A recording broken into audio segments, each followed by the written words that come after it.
অধ্যায় ৬ জ্যামিতি। জ্যামিতির বিষয়বস্তুগুলো ভালো করে শিখে যেতে হবে। আমি একটা বিন্দু দিই, এটা বিন্দু। বিন্দু চলার পথকে রেখা বলে। তাহলে একটা রেখা যখন একটা দিক দেওয়া হবে তখন আমরা তাকে রশ্মিও বলতে পারি। যাক, আমরা নিচের ক্লাসে আরোগুলো শিখছি। এখন আমার প্রথমে ৬ অধ্যায় কি কি আছে? একটা আছে, প্রথমে আছে কোণ। কোণ হচ্ছে দুইটি রেখা যদি একটি বিন্দুতে মিলিত হয় তবে মিলিত স্থানকে কোণ বলে। মনে করি এই A B C, A B R B C রেখা বিন্দুতে মিলিত হয়েছে, তাহলে মিলিত স্থানকে কোণ বলে। আচ্ছা, কোণের পরে আছে সরল কোণ, সন্নিহিত কোণ, সমকোণ। সরল কোণ হচ্ছে একটা রেখার পর একটা বিন্দু যদি বসায় তাহলে 180 ডিগ্রি কোণকে সরল কোণ বলে। এটা হচ্ছে সরল কোণ। আচ্ছা, সরল কোণের পরে আছে হচ্ছে সন্নিহিত কোণ। সন্নিহিত কোণ কি জিনিস? সন্নিহিত কোণ হচ্ছে একটা কোণকে যদি আর একটা রেখা দ্বারা ডিভাইডেড করা হয়, ভাগ করা হয়, তাহলে যে দুইটা কোণ উৎপন্ন হয় তাকে একে অপরের সন্নিহিত কোণ বলে। মনে করি এটাই এ বি, এই সি, এই ডি। তাহলে এই বিডি রেখা দ্বারা একে ভাগ করা হলো। ভাগ করা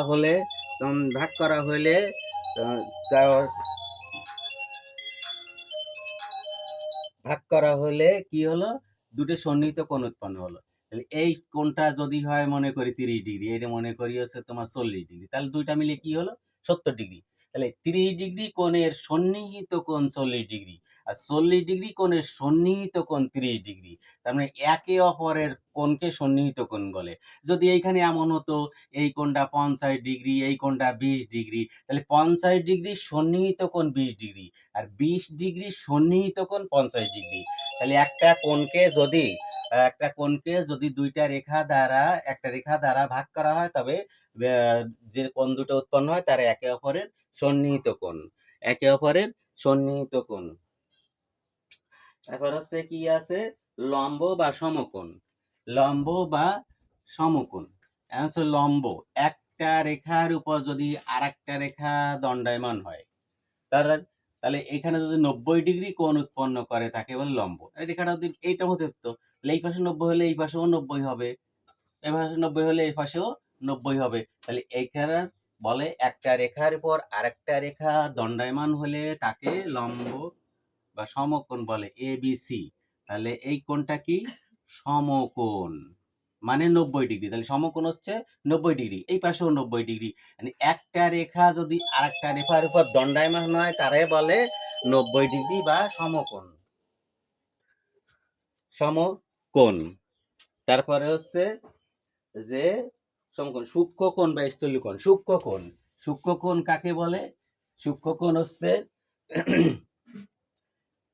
90 ডিগ্রির চেয়ে ছোট কোণকে সূক্ষ্মকোণ বলে।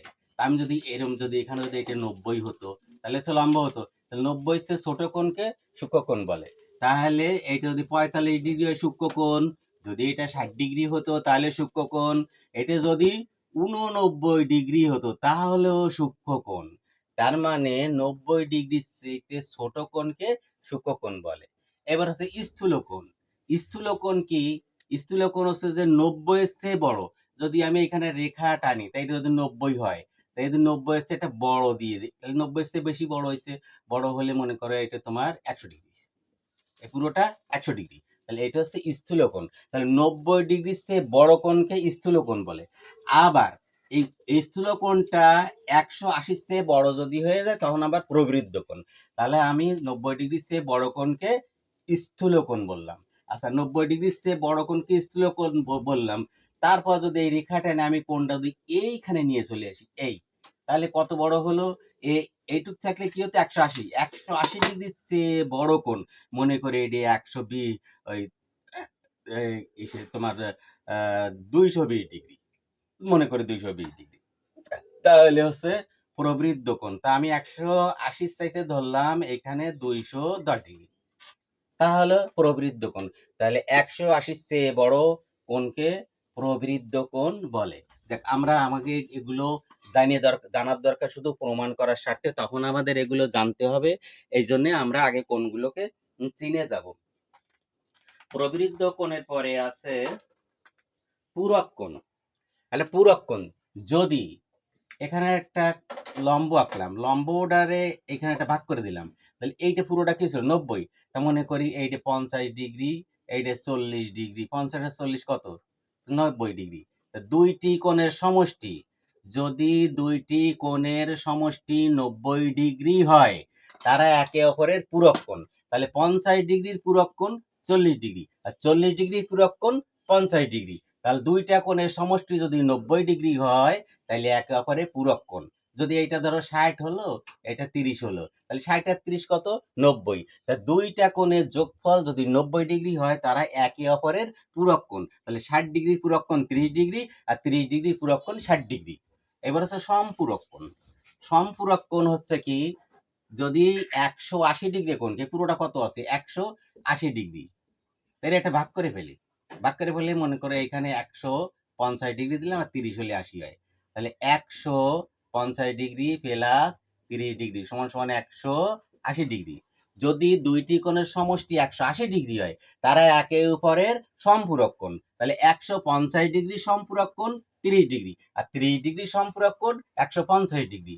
এখন আমি যদি বলি এইটা 100, এইটা আছে 70 ডিগ্রি, আর এটা যদি বলি 110 ডিগ্রি, তাহলে 70 আর 80, তাহলে দুইটা মিলে যদি 180 ডিগ্রি হয়, তাহলে 70 ডিগ্রির সম্পূরক কোণ 180 ডিগ্রি, 110 ডিগ্রি, আর 110 ডিগ্রির সম্পূরক কোণ 70 ডিগ্রি। তাহলে কি বলতে পারবো, যে দুইটা কোণের সমষ্টি যদি 180 ডিগ্রি হয়, তাহলে একে অপরের সম্পূরক কোণ।